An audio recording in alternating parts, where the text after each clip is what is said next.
Hello friends, welcome to study test. तो आज के इस वीडियो में हम लोग गुणनखंड निकालना सीखेंगे, यानी फैक्टराइजेशन करना सीखेंगे। यहाँ पे हमने दो क्वेश्चन लिए हैं। पहला क्वेश्चन है 2x² प्लस 7x प्लस 6 और दूसरा हमारा x² माइनस x प्लस 6। इन दोनों का हमें जो है क्या निकालना है, तो गुणनखंड निकालना, फैक्टराइजेशन करना। बहुत ही सिंपल तरीके से हम गुणनखंड निकालना सीखेंगे। जब भी आपके सामने कोई अगर गुणनखंड निकालने के लिए क्वेश्चन आए तो उसको आप इजीली सॉल्व कर सकें। तो पहला क्वेश्चन को सॉल्व करते हैं। पहला क्वेश्चन हमारा यहाँ पे है 2x² प्लस 7x प्लस 6। यहाँ पे पहले क्वेश्चन लिख लेते हैं 2x² प्लस 7x प्लस 6। इस तरीके का अगर क्वेश्चन आपके सामने रहे तो हमें फर्स्ट स्टेप में क्या करना है, लास्ट वाले नंबर को हमें x² के गुना में, x² यह है हमारा, तो इसके गुना में जो नंबर लगा हुआ रहेगा उसके साथ हमें गुना करना है। तो x² के गुना में हमारा क्या लगा हुआ है, 2 लगा हुआ है, यानी 6 में हमें 2 से गुना करना होगा। फर्स्ट स्टेप में हमें यही करना है।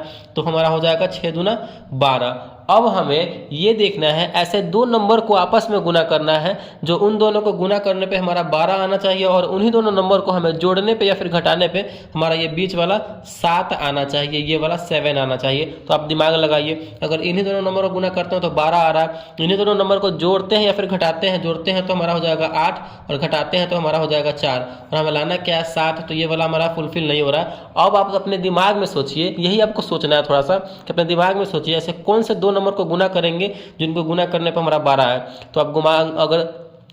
तो आप दिमाग लगाएंगे तो हमारा हो जाएगा 4 तिया 12, यानी 4 में हम 3 से गुना करते हैं तो हमारा आ रहा है 12। चलिए ये तो 12 आ रहा है। अब देखते हैं 7 लाना है, जोड़ते हैं या फिर घटाते हैं तो 7 आ रहा है कि नहीं। तो यहाँ पे इसे हम जोड़ते हैं 4 और 3 को तो 7 आ रहा है और गुना करने पे भी 12 आ रहा है, यानी जोड़ने पे हमारा ये फुलफिल हो रहा है। तो 4 और 3 को यहाँ पे हम लेके चलेंगे। तो इसी प्रकार जो है आपको थोड़ा सा अपना दिमाग लगाना है और इसी प्रकार क्वेश्चन को हैंडल करना है, ठीक। तो चलिए स्टार्ट करते हैं। यहाँ पे जैसे पहले वैसे लिखेंगे, स्टार्टिंग वाला 2x² और 7x के जगह पे हम क्या लिखेंगे, 4 और 3 लिए हैं, इन दोनों नंबर को जोड़े हैं तब ना यहाँ पे 7x आया है। तो प्लस में लिखेंगे 4x प्लस में 3x, ठीक, और लास्ट में हमारा क्या है प्लस 6 है तो प्लस 6। चलिए इतना करने के बाद अब हम क्या करेंगे, इन दोनों को साथ में लेकर चलेंगे और इन दोनों में से जो कॉमन होने वाला होगा गुना के रूप में, बाहर निकलने वाला होगा कॉमन के रूप में, तो उसको हम बाहर निकालेंगे, ठीक। तो यहाँ पे 2x² प्लस 4x है, इसमें भी x लगा हुआ है, इसमें भी x लगा हुआ है और 2 यहाँ पे देखिए, इसमें भी 2 के गुना के रूप में, इसमें भी 2 जो है गुना के रूप में है। तो 2 और x को हम गुना के रूप में बाहर निकाल लेंगे, ठीक। तो यहाँ पे हम क्या करेंगे, 2x को बाहर निकालेंगे। 2x x² था, 2x तो बाहर निकल गया, तो यहाँ पे सिंगल क्या बचेगा, x बचेगा। प्लस में यहाँ पे 4x और गुना के रूप में 2x बाहर निकाल लिया। तो 2x में हम कितना से गुना करेंगे तो 4x हो जाए। तो 2x में हम 2 से गुना करेंगे तो यहाँ पे हमारा हो जाएगा 4x, यानी हमारा जो है ये वाला टर्म का आ गया 2x इंटू x प्लस 2 आ गया। अब हमें क्या करना है, जो बॉक्स में इधर नंबर है वही हमें एक और बॉक्स बनाना है और जो सेम नंबर बॉक्स में वही हमें यहाँ पे लिख देना है। चलिए अब यहाँ करने के बाद हम इस यहाँ पे कौन से नंबर से x में गुना करें जो हमारा 3x हो जाए। प्लस में हम 3 से गुना करेंगे x में तो 3x हो गया, और यहाँ पे 3 में 2 से करेंगे तो 3 दूना 6 भी हो जाएगा। ये भी हमारा फुलफिल हो गया, सेटिस्फाई हो गया।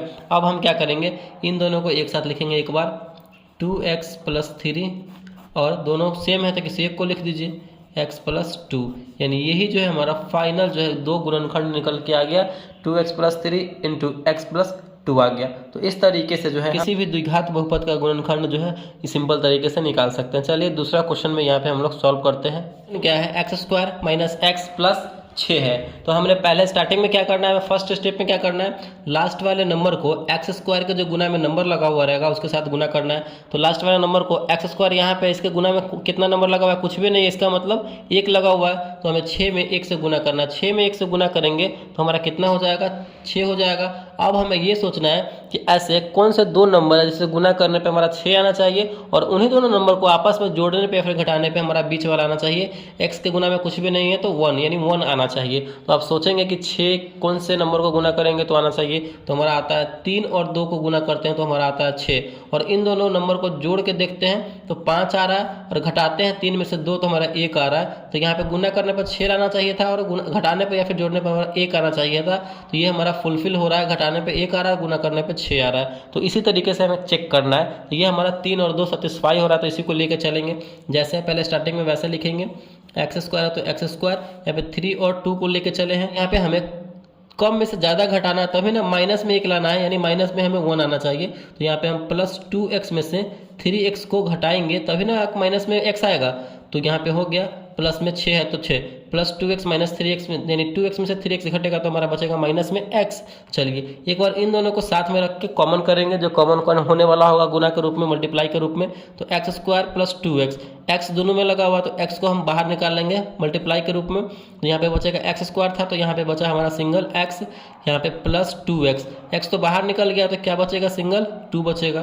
तो 2 जो बॉक्स में इधर नंबर लेके एक और बॉक्स बनाएंगे और सेम नंबर जो नंबर बॉक्स के अंदर है वही नंबर लिख देंगे यहाँ पे। अब इन दोनों को यहाँ पे सेटिस्फाई करना है, तो हमें क्या करना है, यहाँ पे कितना से गुना करें x में, जो माइनस 3x हो जाए, माइनस 3x, यहाँ पे माइनस 6 ना है, माइनस 6 तो माइनस 6 होगा, तो यहाँ पे अगर हम माइनस 3 से गुना करते हैं x में तो हमारा कितना हो जाता है, माइनस 3x हो जाता है। माइनस 3 में प्लस 2 से गुना करेंगे तो 3 दूना 6 प्लस माइनस माइनस, ये भी हमारा सेटिस्फाई हो गया। तो एक बार इन दोनों को हम साथ में लिखेंगे x माइनस 3, और दोनों सेम है तो किसी एक को लिखिए x प्लस 2, तो इसका भी हमारा फाइनली जो है गुणनखंड निकल के आ जाता है। तो इसी तरीके से जो है हम गुणनखंड बनाना सीखेंगे, और गुणनखंड बनाने का तरीका भी यही है। तो आई होप ये वीडियो आपको अच्छा लगा होगा और समझ में आया होगा।